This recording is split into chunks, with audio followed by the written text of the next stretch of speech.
Hi, welcome to the International Space Station Flight Control Room. We are here where the Orbit 2 team now is monitoring the systems aboard the International Space Station and also the crew's activities. Here with me today, I have Tara Rutley. Tara, thank you for coming. Tara is the Associate Program Scientist for International Space Station. And so what she's going to do, we're going to have here today is a just a wrap up of it's this we're going to call this Science Friday. So what we're going to do today is have a wrap up of science that has been being worked on orbit all during this week, and then we have some other little things that we want to talk about that had gone up on the SpaceX Dragon spacecraft that is going to be leaving Sunday this weekend. So welcome, Tara. First of all, before we get into any of all this stuff, I just want you to explain to me a little about your roles and responsibilities here as the program scientist for International Space Station. Sure. Let's see. Well, there are many. First and foremost, I'm involved in helping to coordinate the research plans that happen on Space Station and look across all investigations. And then, as the investigations are happening on orbit, I help identify impacts to science that may be important for pursuing or promoting the science that happens on station. So we help prioritize the science, make sure it gets implemented, we meet the needs of the investigators, and then after the experiments are done, our team works to get the results and turn them into something that's communicable to the public. So we try to communicate the value of what's happening on space station as well. Okay, great. Okay, so we're gonna do a little recap of some of the science that's been taking place, and there's a lot of science, and I think that's going on. A lot of times we hear a lot about, oh, we had to fix this or we had to fix that, and while we got to understand that this is their home that is orbiting, so there is maintenance that is required, but meanwhile it is a laboratory, and we Right. don't want to forget that, and that science is taking place every day, 24/7, even when the crew is sleeping at times, Mhm. depending on what the experiment is or the study.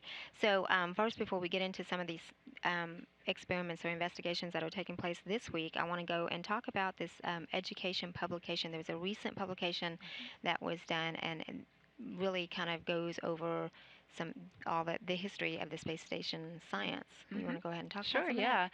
yeah. Just this month, our office put out a new publication. It's called Inspiring the Next Generation, and it's basically a compilation of the results of the student participation in space station over the last 12 years.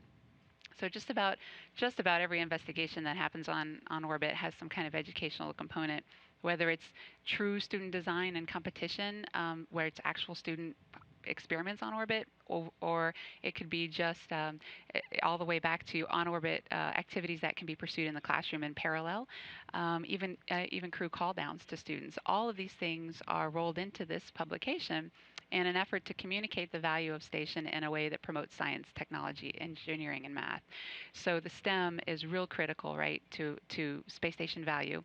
And what we found is going through the publication as we were putting it together, looks like space station has reached students and teachers across 44 different countries Wow. in the last 12 years. And about 42 million students have been reached, and on some level involving space station activities, which is really mind blowing, and nearly 3 million teachers as well. Yeah, So that's pretty it was, exciting. yeah, it was pretty eye opening as we were going through. And now the publication also details how you as students and teachers can get on board and participate in competitions that are up and coming and that are always ongoing. So if you feel like this is something you want to look through, which I highly encourage, if you have ideas, if you're a student and you have some ideas, you're not sure where to go, this publication is really a great place for you to start, because you can see what other students have done and some of the results and how you can participate. And to do that, you can. We have copies that are coming out in print this month, but in the meantime, it's online right now. If you go to www.nasa.gov/ISS-science, you can find there's a for teachers section and a for students section. And if you click on those links, there's lots of information there, and you can find the online version of in terms of PDF format for this publication. Great. Thank you for Yeah, sharing check that. it That's out. really good information there. Hmm. So let's go ahead and talk about a couple of the experiments that are taking place this week, and they're going to be ongoing. But one of the things I know is the Meteoron, and this is something that Sunny was working with earlier this morning to deactivate and that sort of thing. Can you? I think we have a little picture here Yeah, of Meteoron, and there yeah. he is. This little guy is Oh. actually called Mockup, and he's part of the Meteoron project, which is an ESA, European Space Agency sponsored investigation that'll actually happen over a period of 2 to 3 years on station. And the goal of this Meteoron project is to check out and just basically characterize and understand human robotic interaction from when you're on orbit and down to Earth. So it's a unique capability to be able to. What Sunny did this week, which was pretty cool, was she actually controlled this little creature called Mockup from ISS, and this Mockup is located at a ESA control facility in Germany. So she actually commanded it from space, and it was pretty exciting. The robot, from what I understand, is on a in an area that's simulated with a simulated Mars environment. So what you're Mhm. doing is simulating controlling a robot from far, far away Uh in huh. space. And so I understand that the communication hesitation or delay was only 2 to 3 seconds from Well. when Sunny sent the command to when the little robot did perform her command. And then, so really what this is proving out is something called delay tolerance networking. And so a really critical component Mhm. of technology demonstration for use on space station is being able to use technology that is going to take us beyond low Earth orbit rate. Mhm. So delay tolerant networking is a series of network communications established for networks like space station that have loss of signal, and they're DTNs, delay tolerant networks on Earth as well. Mhm. So anytime that we lose signal on orbit, what happens is the little packets of information get stored and then can be, I guess you could think, projected forward once the communication is reestablished. Mhm. So this is a way for us to test out a very basic human-robot interaction along with the DTN network and think about how we would evolve these robotic features out past just this little mock-up robot. Now, mock-up's the first, but in the series over the next several years, ESA plans to progress and all the way up to exoskeleton type wearable components, human robotic interaction. So basically, you can don a big arm or a glove and control it that way versus just computer and joystick, Wow. which is up on station now. Wow. Yeah, so Okay. so Meteoron is a really good example technology demonstration. It's very visible. It's really fun to watch, and we're looking forward to just more progression as this one Yeah. goes So on. what she did actually with her commanding Meteoron, or the mock-up from Hmm. the space station, was almost a little reverse of what we see here, because here the ground teams will often be operating the robotics, Exactly. up on Exactly. station. So that's That's kind right. of interesting to see that. Hmm. Great. So another one we have here, I have a list. This one I like, just because I like fitness and this kind of Me thing. So I want too. to talk about VO2 max, and I Yeah. understand it's not really that fun to do. Right. Pretty strenuous. Yeah. So maybe Sunny enjoys it because she loves fitness so much, but I don't know.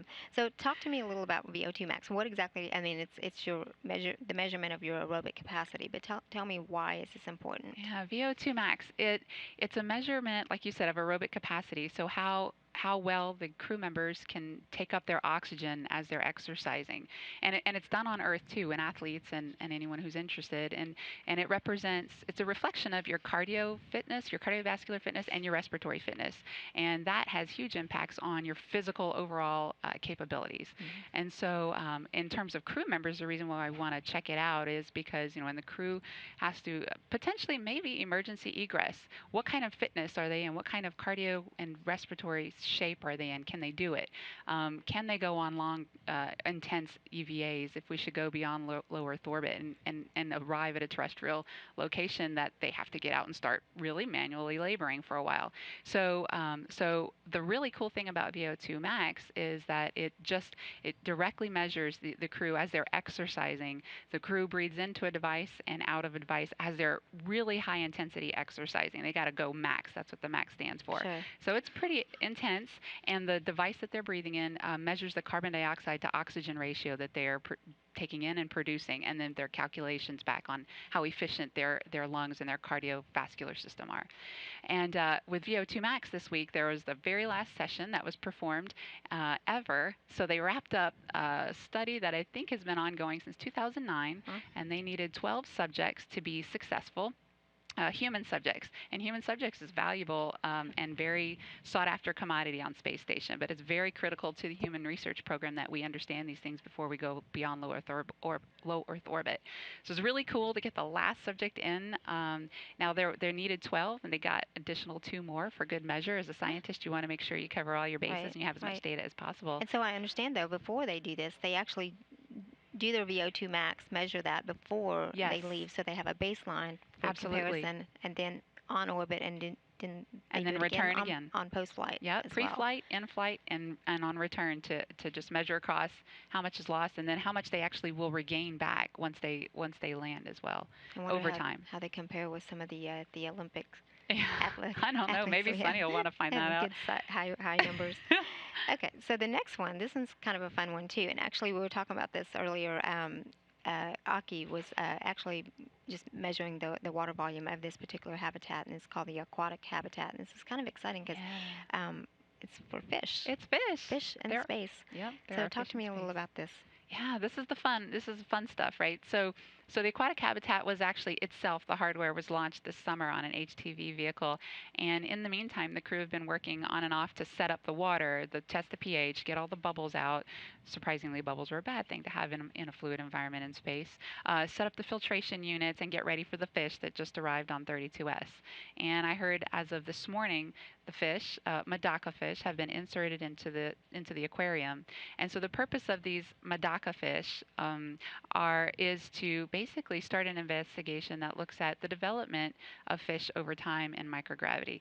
The longest time a particular fish has lived in microgravity has been about 16 days or so on space shuttle missions. And so now we're looking at a breeding tank that can hold fish over 3 different generations of breeding. And these fish breed pretty quickly, I think over 2 to 3 weeks. And so you can start to see different generations of development. And you can also look at them under a microscope. You can tag them with red and green colors that you see on the screen that drive certain cells to behave in a certain way. You can see what's happening with those certain cells. So if you tag bone cells red, you can see what's happening to the bone, the skeletal system in these fish as they evolve in a microgravity environment. Mm-hmm. Crew on orbit, the longer they stay, they face muscle and bone loss because of disuse. They're not using it as often as they are on Earth. And so we want to understand some of the issues associated with that, the processes that control that. And one way you can do it is through these fish, especially as you look at their development over time. So the first study will look at the bone development and then so follow-on studies. I'd backed myself Subsequent. in a corner with that one. Follow-on studies will look at other different physiological processes of the fish, and really cool it would be to see just how they develop and what they end up acting like and Yeah, looking like after generations in space. yeah. So it's exciting. So and you mentioned 32S, so that just arrived. So you're talking about the Soyuz with Kevin Ford Yep, and his two cosmonaut crewmates as well. So yeah, and they just arrived this week. So 32 fish are now on station, and very cool. most of them are inside the aquarium. So Very yeah. cool. Very cool. Okay, so last but not least, we have one other one, and Sunny was also working a little bit with it. I think just replacing it Mhm. on station this morning, and this is called a Micro Six. Yes. One thing about Micro Six is it actually came up, and I want to talk about more other things. This is something that they're working on this week, but it is one that actually arrived at the International Space Station aboard the first Yes. resupply cargo craft, the commercial resupply cargo craft, the Yeah. Dragon, which is actually set to splash down, depart from the station and splash down on Sunday. Yep. But so talk to me first. I want to talk about more science that was brought up on Dragon, but first talk to me a little about Micro 6 since that's something that they have been working on during this week as well. Absolutely. Micro 6, it's what's called a sortie, and we haven't had sorties since retirement of shuttle.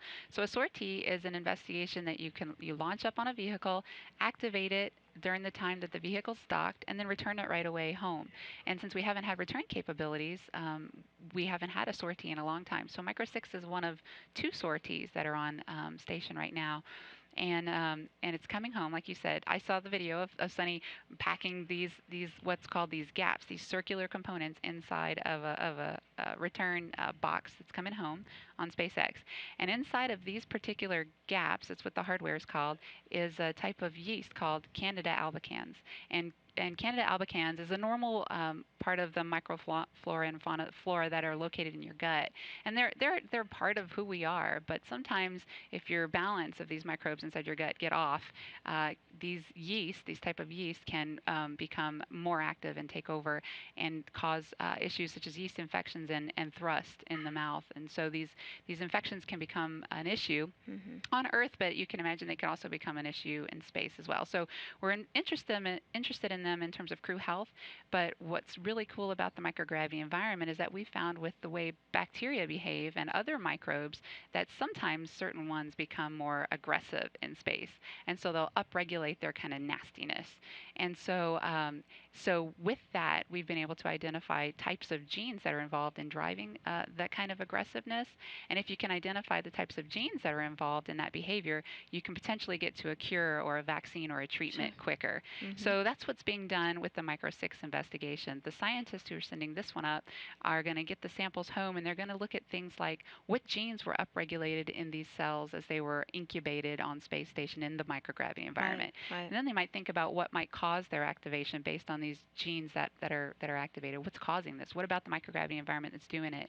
They're also going to look at their physical structure, because when sometimes when microbes become aggressive, part of that is that they create biofilms, and they start. That's a good way for them to communicate and hang out with each other and Mm-hmm. become more aggressive. And then lastly, I understand that this investigation is also testing an antifungal treatment. So it'll be interesting to see the response in the cultures to this antifungal treatment as they were cultured in microgravity. So these guys are going to come home on SpaceX, and we're looking forward to those results. They're one of many that are going to come home. About 400 kilograms are coming home on SpaceX in support of countless investigations. My job right now is to untangle the countless number of investigations that are actually coming home. Wow. They range from cold stowage samples, which is a new capability for us as well. We haven't Yep. had that since shuttle's gone Mm-hmm. away.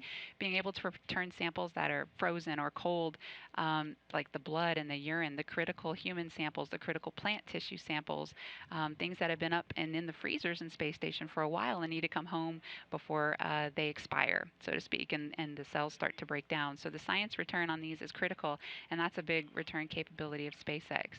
And we also have some ambient samples coming home in terms of materials, even some ambient samples that don't require that are human based that don't require freezing as well. We also have physical sciences capabilities, some material samples that are being returned, and even videotapes of the data that was taken during investigations on orbit as well. So it's going to be fully loaded. We've maximized our capacity for return on SpaceX. About 200 kilograms went up on SpaceX to support about we have 165 investigations going on right now in this 6-month period. So it probably doesn't support every single one of them, but a good handful of those are being supported in the upmass of SpaceX, and the return is going to be It's really going to be a big exciting. deal. Not Yeah. just this, the splashdown and being able the scene of it all, but knowing that the stuff is home and it's returned safely, and we can Yeah. collect and get some information out of there that could be useful to us, not only in space and our endeavor there, but also here on Earth, because some of these, a lot of these um, studies that we're doing, on the station also have application to us here on Earth. So I think it's very, Absolutely. very important.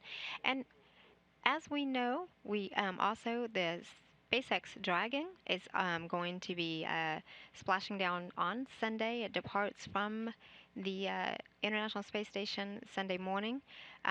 We'll have live coverage for you here on NASA television of the unbirth and the release, and that will start at 6 a.m. Central Time Sunday. Again, watch that, and then we'll provide some video later that afternoon of the splashdown.